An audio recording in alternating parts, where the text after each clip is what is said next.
Good evening and welcome. I'm Lisa Rayam, your moderator for the evening. I'm host and senior producer of WABE's Morning Edition.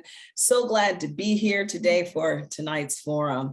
You know, the forum is an opportunity for you to introduce yourselves to the voters in Sandy Springs and shed light on your platform. It's an intimate setting here. So it's not a debate where you openly challenge your opponent.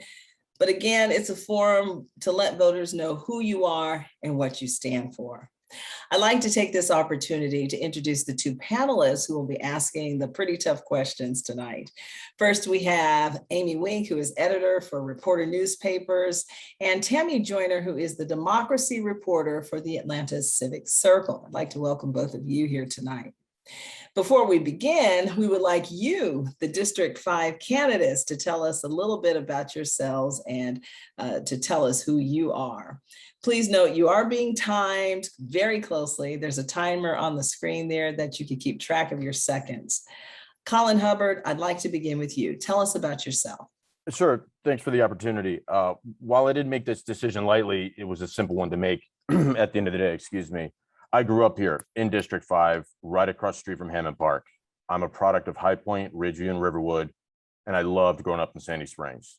My wife and I have since moved back, literally a mile from where I grew up and a mile from where I went to elementary school. Have had kids, and now as my kids get ready to go to High Point, I want them to be able to look back and say the same thing I did.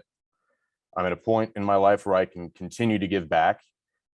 But I also believe that outside of becoming a city in 2005, these next 4, 8, maybe even 12 years are going to be the most challenging we face as a city.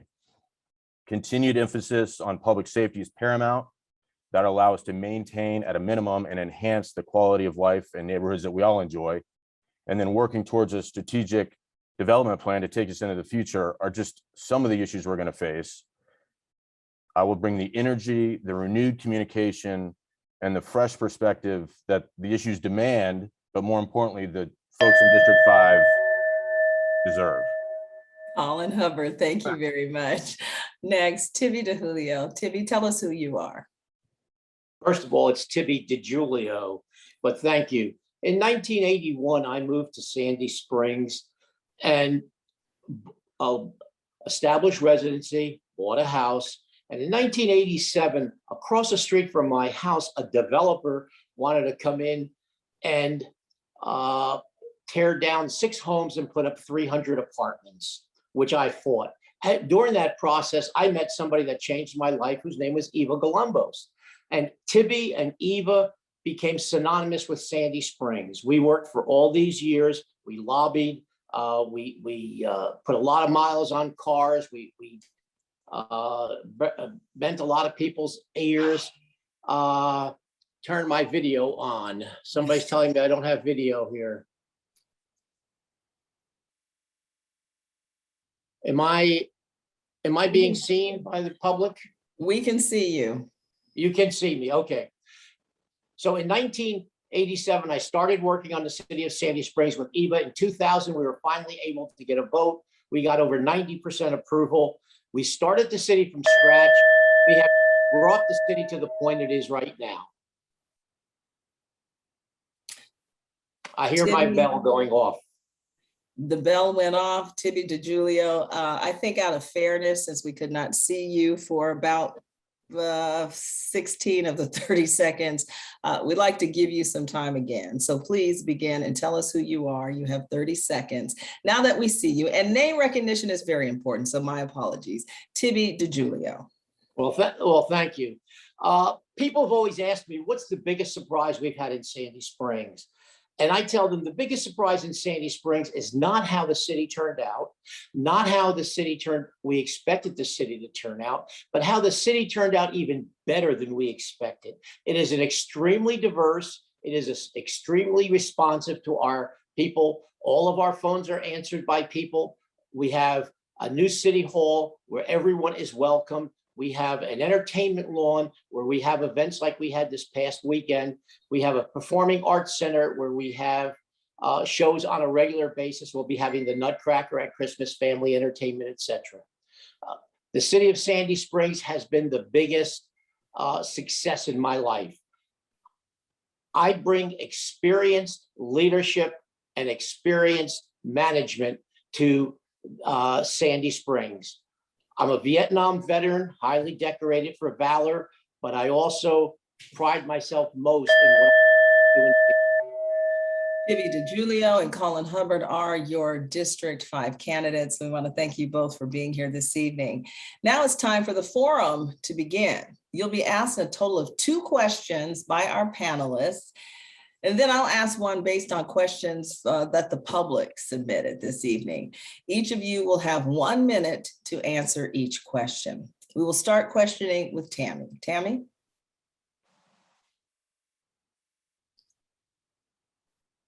Tammy, you are muted.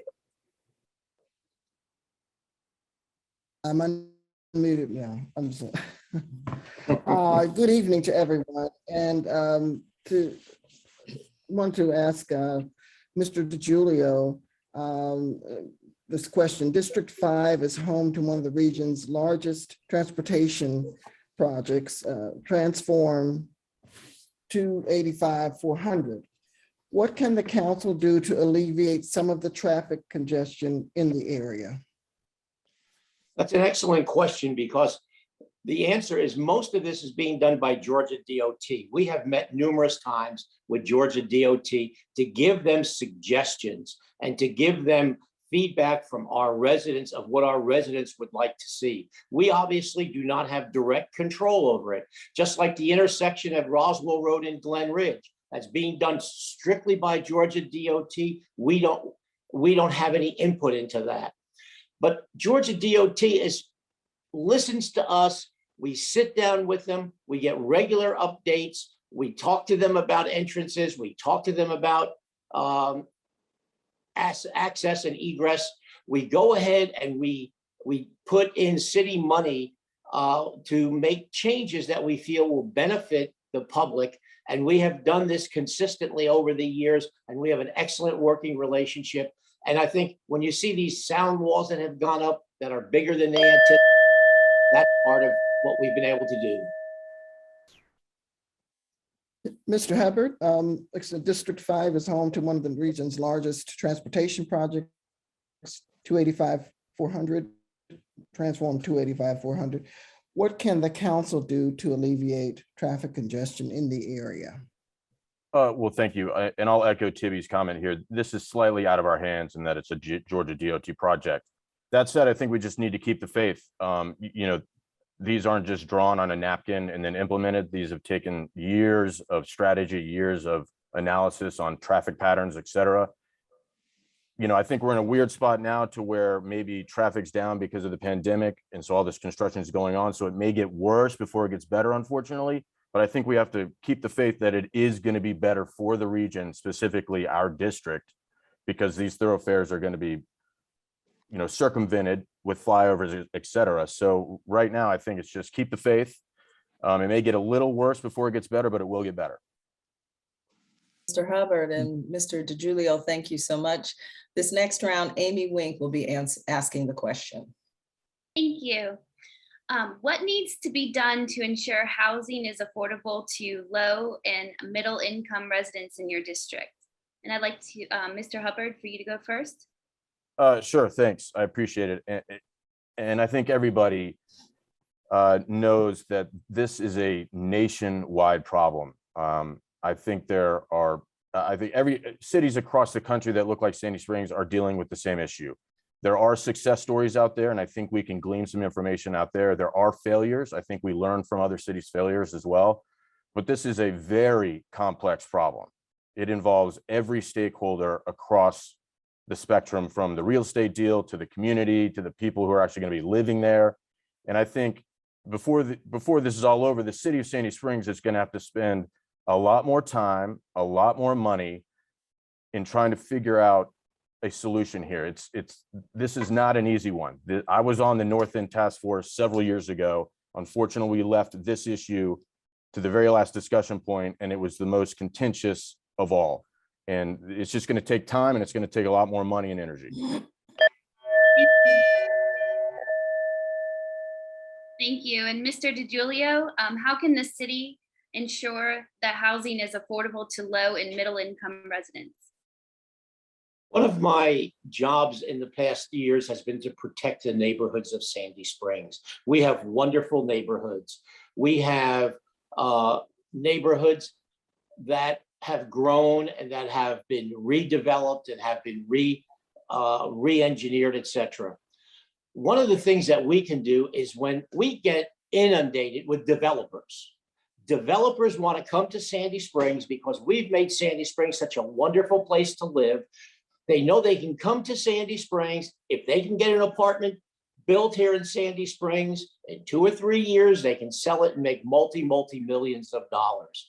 And so we discourage that. One of the ways we discourage that is we insist, and I insist with a developer, if you want to build a development in Sandy Springs, you have to put 20% of those units into low income, into workforce housing. In addition to that, the city has purchased homes that we're going to use for roads later on, and we let our first Mr. responders DeJulio, stay your and time is reduce. up. Sorry. Thank you so much. This next question is from the public, and I'd like to ask both of you, as a public servant, what kind of legacy do you want to leave? Mr. DeJulio, we'll begin with you. Well, my legacy to Sandy Springs is the fact that Sandy Springs is here. Eva and I worked for 28 years to bring this city to incorporation. We have worked tirelessly for the last 16 years to make sure it's fiscally sound. We have had 16 balanced budgets. Every year I've been here, we have had a balanced budget. We needed to borrow money this past year when we built the city hall. Moody's gave us a AAA rating. Getting a AAA rating on bonds, the first time you apply for bonds, is unheard of. But we are so fiscally conservative. This past year, we cut our budget down by 21% because of the pandemic. Because of that, we wound up with a large surplus because revenues were better than expected. We took most of that money and put it into the reserves for the future because we don't know what the future will bring. But we are responsible. Mr. DeJulio, thank you. Mr. Hubbard, I'll ask you the same question. Sure. So the genesis for me wanting to run was because I grew up here and I loved it. And now my kids are growing up here and I want them to love it. So when they look back, they know that I found Sandy Springs, or I left Sandy Springs better than I found it. Now that we can do that a lot of different ways. One is obviously fiscal responsibility, which Tibby just alluded to, strategic development, a robust public safety posture, and really making it a place, again, that people want to live, people want to come and succeed in. And again, I want my kids to look at me and say that I did my part to make that happen. And I look forward to it. Thank you both. Time flies. That concludes the District 5 Forum. We want to thank you both for being here and sharing your views and your platform and taking the time to introduce yourselves to the voters of Sandy Springs. I would like to ask both of you to leave closing remarks. I guess my time is up there. I'd like to ask both of you to give closing remarks. You have 30 seconds. Tibby DeJulio, we'll begin with you. Thank you. Wallet Hub this week named Sandy Springs the 13th most diverse city in the United States. We have always been inclusive. We have always been diverse. We have always been open and welcoming to everybody. We will continue that. We will continue to be fiscally responsible. We will continue to support our first responders. Thank you. Mr. Hubbard, 30 seconds for your closing remarks.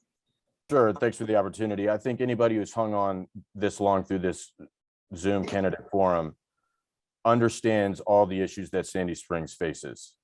You can list them off, but we've all touched on them in some fashion. All of that is going to take renewed communication, energy, open-mindedness, and fresh perspective. And that's what I bring to District 5. Thank you. Colin Hubbard, Tibby DeJulio are your candidates for District 5 Forum. We want to thank you so much for being here and taking the time to talk to your constituency, your voters of Sandy Springs.